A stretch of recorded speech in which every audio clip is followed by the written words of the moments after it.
disolver temporalmente el Congreso de la República. También las playas es copia. ¿Copia dice? Es terrible, ¿ah? Qué hombre visionario ese cojudo. Sí me declaro inocente, totalmente inocente. Hola, soy Pedro Salinas y esto es Rajes del Oficio. Hoy vamos a conversar con Juan Carlos Tafur, director de Sudaca.p. Juan Carlos, bienvenido al programa. Gracias, Pedro. Encantado. A tus órdenes. A ver, no podemos no dejar de hablar de Ucrania y mi primera cuestión es, ¿te satisfizo el pronunciamiento del gobierno peruano respecto de la invasión a Ucrania por parte de Rusia? Bueno, el primer comunicado fue lamentable, ¿no? Ya luego corrigieron con un segundo comunicado un poco más explícito, expresando un pronunciamiento claro respecto de la barbarie que está cometiendo Putin en Europa y particularmente en Ucrania. El Perú aparentemente, o cierto sector de la izquierda, lamentablemente, yo no sé por qué razones, ve a Putin con simpatía, como si lo identificasen como un jerarca soviético. Sí. Y Putin es un cuasi fascista de derecha. Y a pesar de ello, la izquierda lo trata con algodones, digamos, solo por el hecho de creer que es un contrapeso al imperialismo norteamericano que tanto aborrecen, digamos, o siguen creyendo como muletilla que es el gran enemigo mundial a derrotar. Ahora, es la izquierda peruana, ¿no? Porque Chile. Boric en Chile. Boric ha sido muy enfático. Desde Chile condenamos la invasión a Ucrania, la violación de su soberanía y el uso ilegítimo de la fuerza. Nuestra solidaridad estará con las víctimas y nuestros humildes esfuerzos con la paz. O sea, en un párrafo estaba todo. Así es, así es. Pero Es la izquierda peruana, la que tiene antiguayas y telarañas ideológicas todavía, lamentablemente, y que son lo que explican de alguna manera también los desastres que pergeñan ahora en el poder, ¿no? Sí. Ahora, ¿qué impactos inmediatos podría sufrir el Perú y el resto de países de América Latina con la guerra? Bueno, en principio, felizmente el Perú no tiene una relación comercial muy intensa ni con Rusia ni con Ucrania. Eventualmente pueden dispararse algunos precios internacionales como el del petróleo o materias primas como el trigo, etcétera. Ayer el dólar tuvo un hipo, pero hoy día ha vuelto a descender y en esa medida creo que no nos va a beneficiar ni afectar muy seriamente, ¿no? Ahora, entrando ya a los temas locales, tus impresiones sobre la denuncia que acusa al primer ministro Aníbal Torres de pretender colocar publicidad estatal con criterios políticos.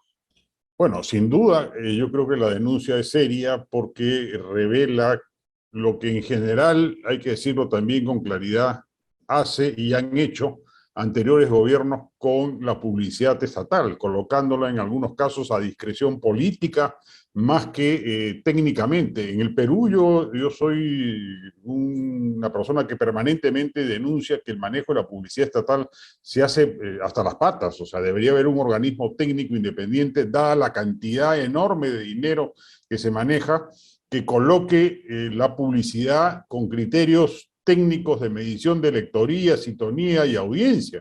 Y eso no ocurre así, lamentablemente. Entonces vemos medios con poca circulación, llenos de publicidad estatal en los últimos años, y otros medios con mayor difusión sin ningún aviso del Estado porque no causan simpatía en las altas esferas del gobierno.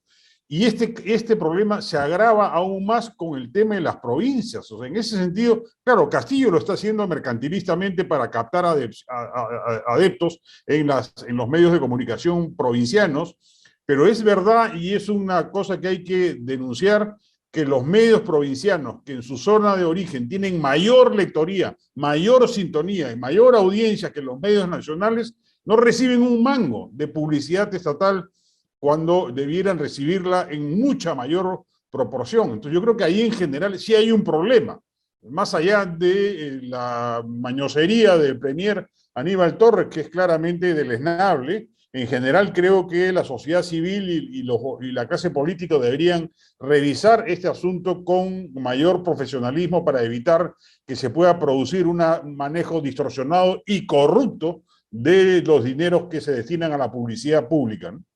El próximo 8 de marzo se presenta el gabinete Torres ante el Parlamento, ¿no? En búsqueda de la confianza.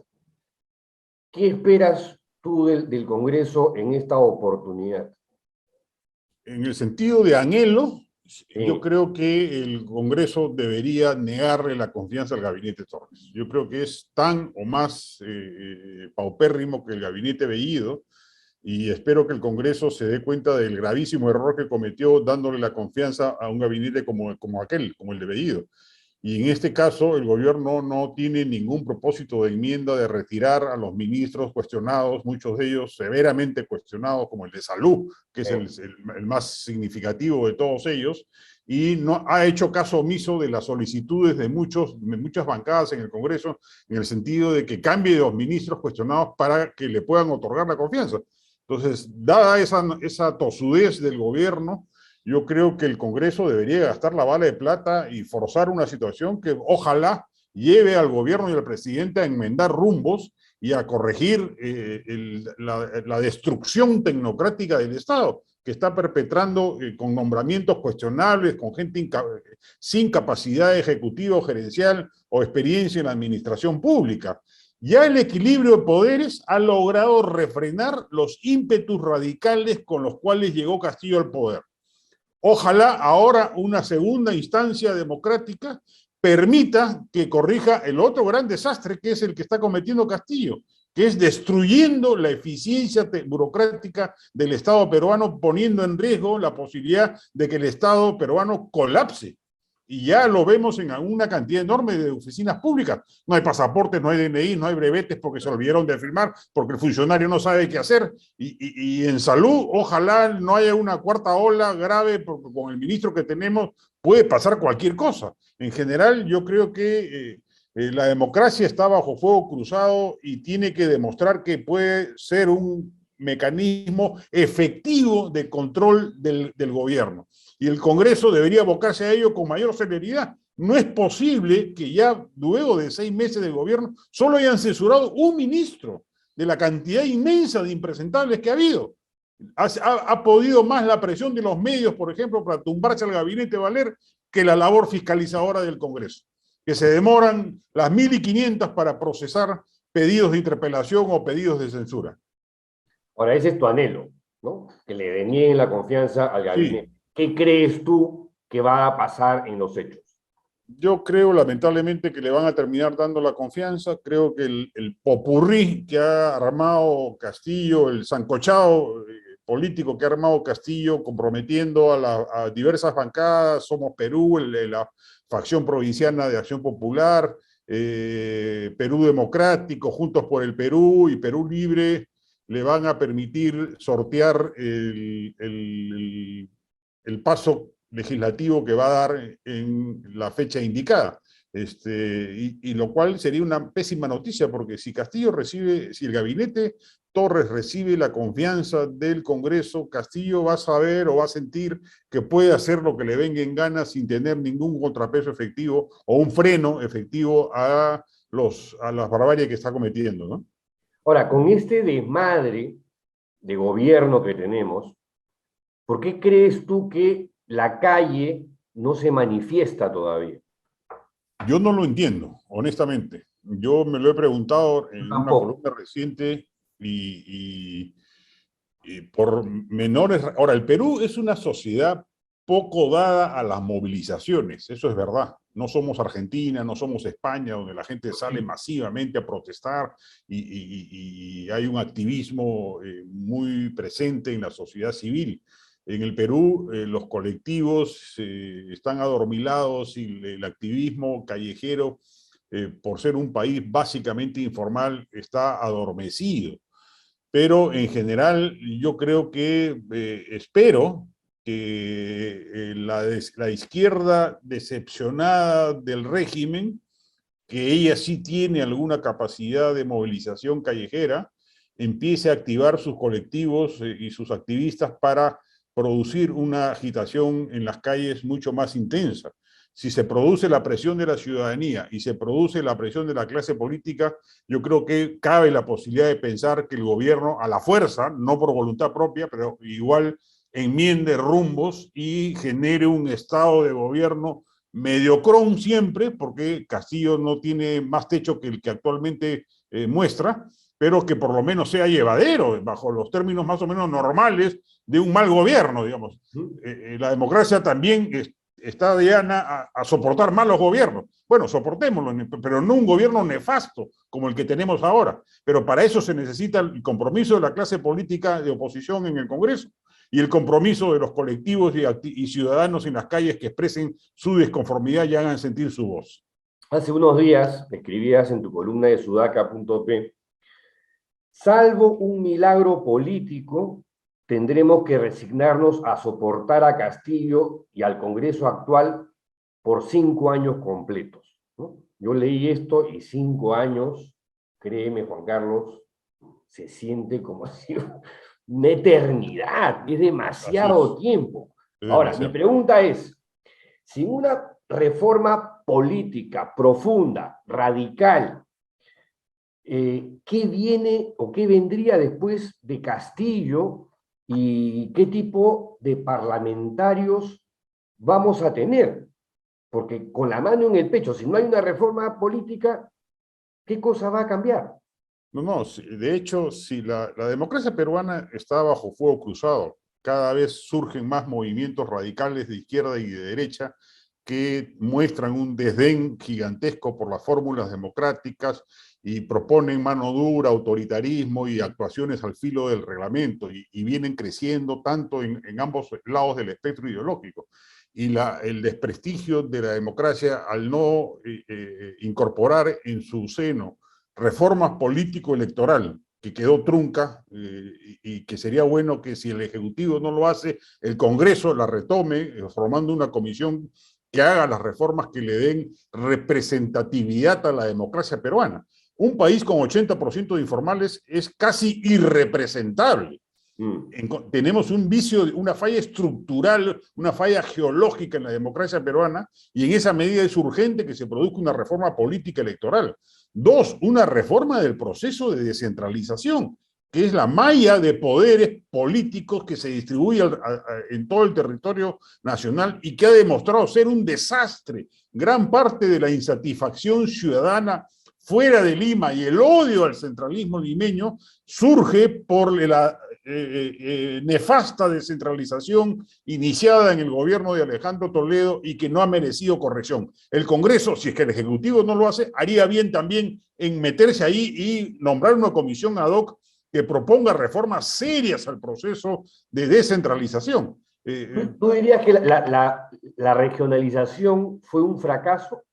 Sí, yo creo que ha fracasado, no ha resuelto el centralismo limeño y ha generado antros de ineficiencia y de corrupción en las regiones, alimentando movimientos anti-establishment, antilimeños, disruptivos, como los que llevaron a Castillo al poder, y de manera injusta, porque termina ocurriendo que las provincias han recibido un flujo de inversión privada y un flujo de inversión pública gigantesco, como no ocurría en toda nuestra historia republicana, pero como han derivado en monumentos al camote y en los bolsillos corruptos de las autoridades, la población fuera de la región Lima cree que es Lima el monstruo que se fagocita y se devora todos los recursos y no les entrega nada.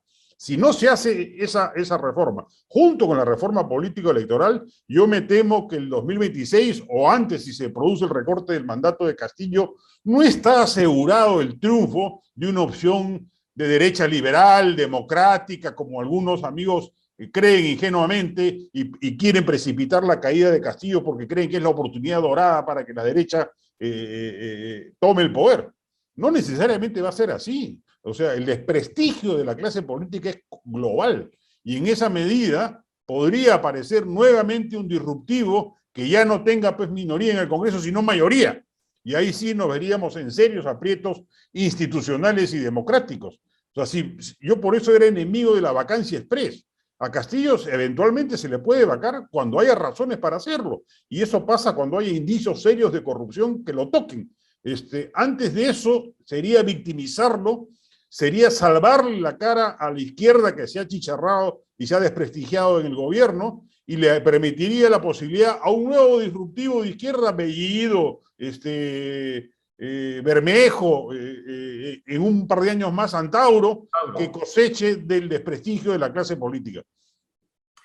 La libertad de prensa corre peligro, o sea, no lo digo solamente por el lado del Poder Ejecutivo, que claramente detesta a la prensa independiente, detesta las preguntas incómodas, sino también por el Congreso, que quiere meter presos a los periodistas que divulguen determinada información. Lo hemos visto en este ensayo, en el cual además se han aliado el fujimorismo con el partido de gobierno para desfigurar la figura del colaborador eficaz.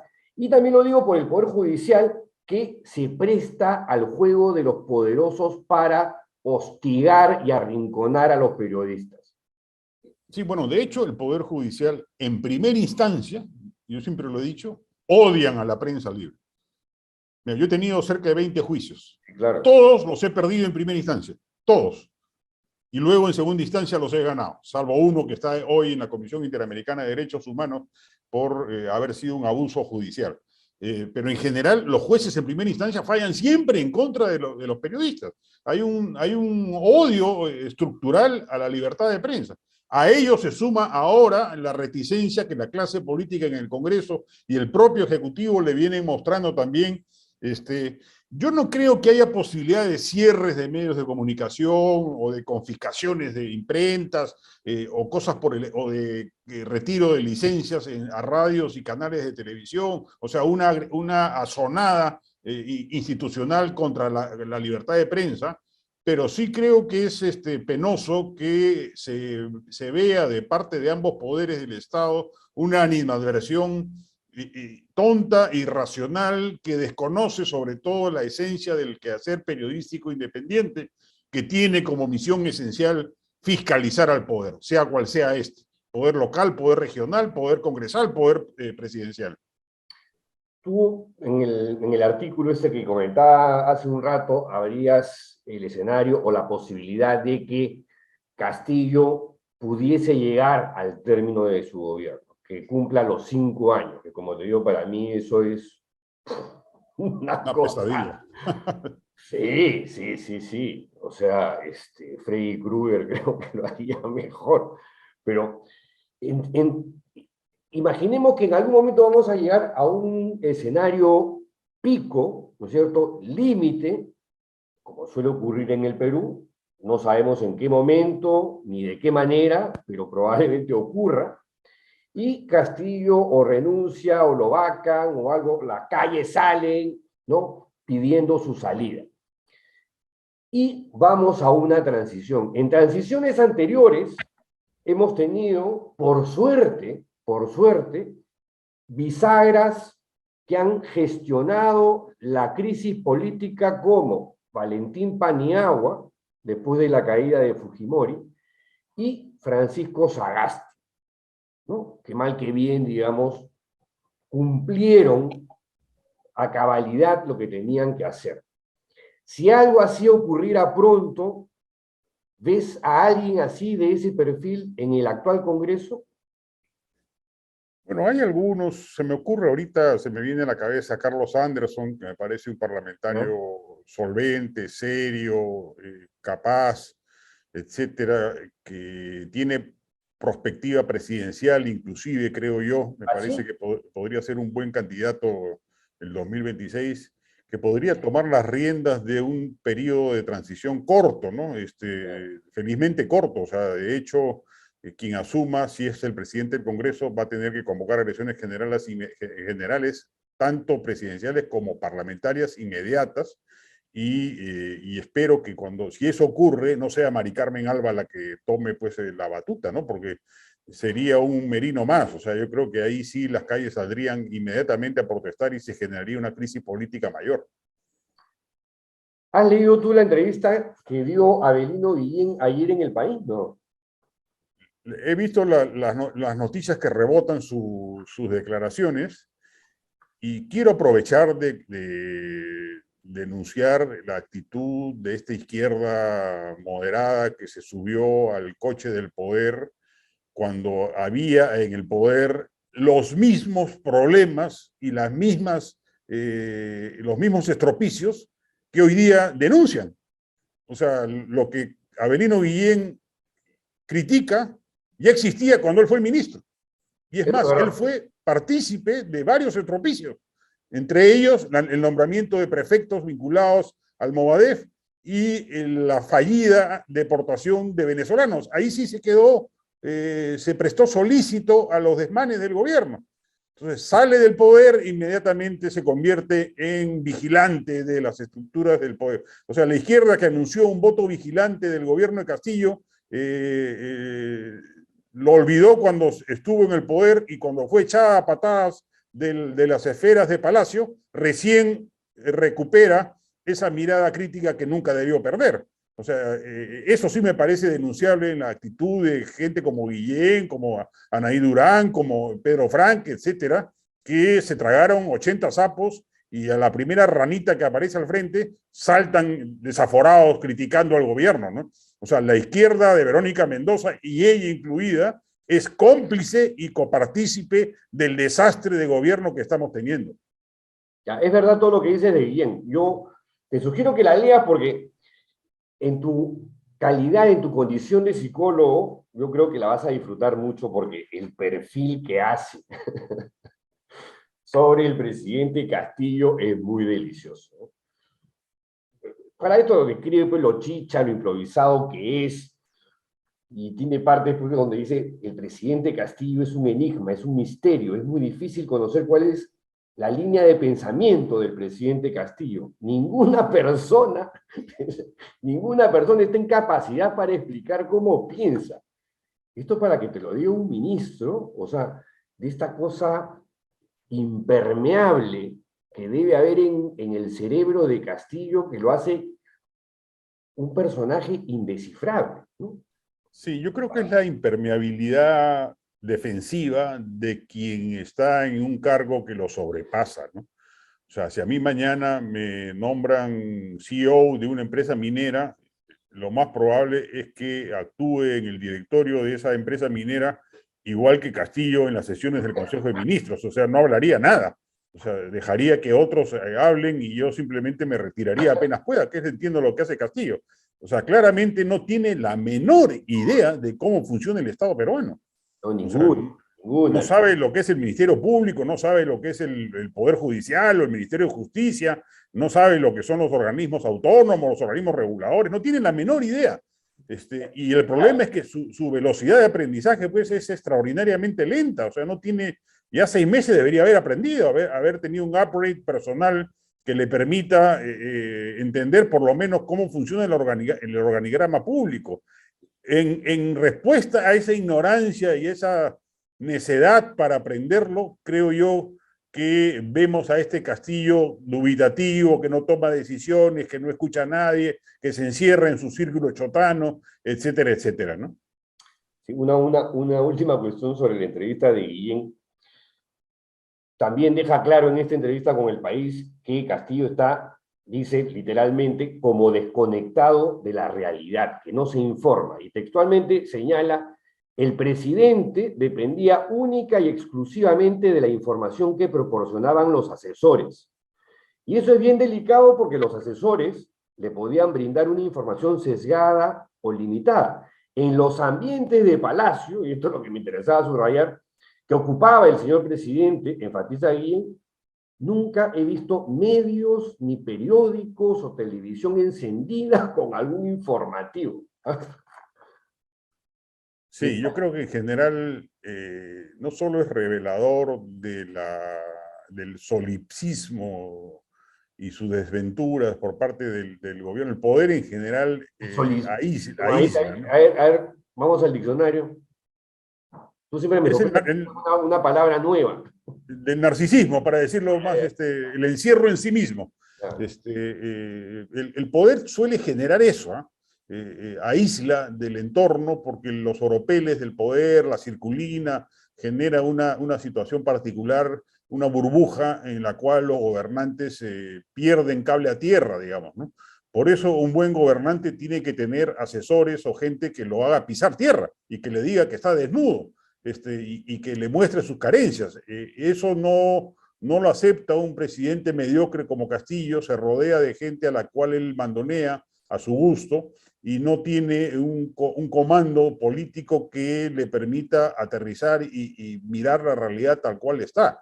Entonces, claramente es un presidente encerrado en una burbuja y además muy mediocre, y eso explica en gran medida pues, su incapacidad para nombrar buenos gabinetes, para nombrar buenos ministros, para ejercer políticas públicas. O sea, no hay ni una sola política pública desplegada en estos momentos en el Perú. Yo hubiese creído, dada la naturaleza de izquierda del régimen, que por lo menos iba a generar una estrategia de reforma de la salud pública y una estrategia de reforma de la educación pública, por lo menos, que son dos banderas propias de la izquierda.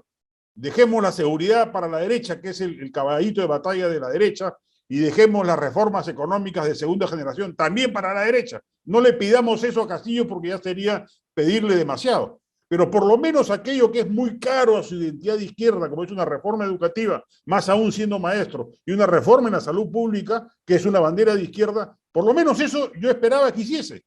Y nombra a Condori en el cargo del mayor del Ministerio de Salud y nombra a un vinculado al Movadef en el Ministerio de Educación. O sea, le importa un comino emprender esas reformas, con lo cual la posibilidad de arribar el 2026 es terrible, porque vamos a llegar con una democracia hecha flecos sin ninguna reforma importante, con todas las políticas públicas deficitarias e ineficientes, con un Estado al borde del colapso, con una situación política crítica y casi insostenible, donde los pronósticos que se puedan hacer respecto del futuro político peruano van a ser lamentablemente sombríos. Pero tú dirías honestamente, ¿eh?, que el gobierno de Castillo es un gobierno de izquierda o es un gobierno informal y mercantilista y de componendas, ¿no? Sí, yo creo que ya perdió esa identidad que en algún momento le pudo haber dado la izquierda de Verónica Mendoza. Hoy el serronismo ha demostrado que no le interesa en absoluto transformar el Perú, que es pura fraseología vacía. Va a mantener el gobierno una retórica de izquierda, pero en la práctica es un gobierno mediocre, ni siquiera adquiere una calificación ideológica. O sea, yo no lo podría definir ni de derecha, ni de centro, ni de izquierda. Es un gobierno mediocre, pasmosamente mediocre. Y en esa medida está un paso atrás de cualquier definición ideológica, ¿no? Pero los responsables de que esté ahí son básicamente la izquierda peruana, ¿no? ¿Ese polo naranja que te has puesto hoy día refleja algo subliminal o inconsciente? No. No. Yo soy un convencido que el fujimorismo ya debería extinguirse. ¿Ah, sí? Sí, que ya perdió toda posibilidad de constituirse. Yo en algún momento pensé que el fujimorismo podía evolucionar hacia una opción de derecha liberal, como ocurrió en España con el franquismo o en Chile con el pinochetismo. Pero Keiko Fujimori es lamentablemente una lideresa de visión corta. Ya te convenciste. Sin una capacidad política para darse cuenta en la encrucijada histórica en la que se encuentra, y en esa medida ha destruido esa posibilidad mencionada, y hoy el fujimorismo es una agrupación mercantilista, conservadora, perturbadora, que afecta inclusive y tapona la posibilidad de que aparezcan nuevas opciones de derecha más liberales, más democráticas, menos mercantilistas en el horizonte electoral peruano. Yo por eso rescato la propuesta de Rafael López Aliaga de renunciar él a la candidatura presidencial en el 2026 y combinar a que Keiko Fujimori haga lo propio y a buscar un candidato distinto a ambos, porque ambos son polarizantes, podrían pasar a la segunda vuelta por la circunstancia de atomización del voto peruano, pero en la segunda vuelta van a perder. Entonces, en esa medida, me parece razonable que Keiko Fujimori se dé cuenta que no es una buena candidata, porque además no lo es, no despierta ningún entusiasmo. Una entrevista de Keiko Fujimori no moviliza ni un miligramo de afecto, ni de empatía. O sea, es pésima candidata. Jamás va a ganar una elección. Y el problema es que tiene un núcleo duro de un 10% de la población que siempre va a votar por el fujimorismo, y ese 10% afecta la posibilidad de que surjan otras opciones de derecha con posibilidades de triunfo. Entonces el fujimorismo debería autodisolverse. Hace unos días, en una entrevista que le hicimos aquí a César Hildebrand, justo le preguntaba si veía alguna opción de Keiko Fujimori en elecciones futuras, y Hildebrand profetizó que a la cuarta, a la quinta, a la sexta iba a perder siempre, que estaba condenada al fracaso. Sí, yo coincido. Yo creo que ya si no le ganó a Castillo por sus propios errores, no va a ganarle a nadie, ¿no? En ninguna otra opción. No solamente por el antifujimorismo, porque cuando uno atribuye al antifujimorismo las derrotas de Keiko, está siendo generoso con ella porque está soslayando que ella por sí misma es la causante de su desgracia.